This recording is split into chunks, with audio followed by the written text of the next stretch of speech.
दरम्यान लाडकी बहीण योजनेबाबत बोलताना माझा रोख अर्थ विभागाकडे नव्हता तर विरोधकांकडे होता असं स्पष्टीकरण आता सुधीर मुनगंटीवार यांनी दिलं। काँग्रेसवाले मुख्यमंत्री लाडकी बहीण विरोधात अपप्रचार करतायत। काँग्रेसने तत्वज्ञान सांगू नये, या योजनेमुळे काँग्रेसची झोप उडाली आहे असं सुधीर मुनगंटीवार म्हणतायत। आमच्या 2,48,00,000 बहिणी या काय अमेझॉन मधून खरेदी करणाऱ्या नसतात।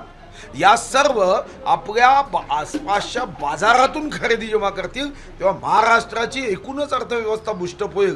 पण मला कधी कधी आश्चर्य त्या लोकांचं वाटतं की ज्यांना महाराष्ट्राच्या तिजोरीची चिंता दाखवत या गरीब महिलांवर अन्याय करण्याची जी सुप्त मनात ही दृष्ट इच्छा आहे तेच लोक असं बोलू शकतात।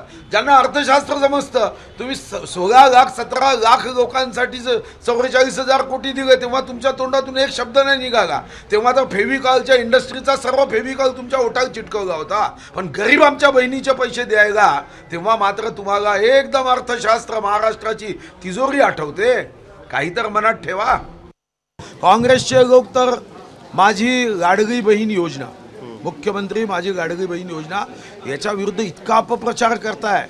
कधी म्हणताय की कर्ज होईल, कधी सांगताय आम्ही हायकोर्टात जाऊ, कधी फॉर्ममध्ये चुका शोधत आहे, कधी आम्ही आल्यावर ही योजना आम्ही बंद करू।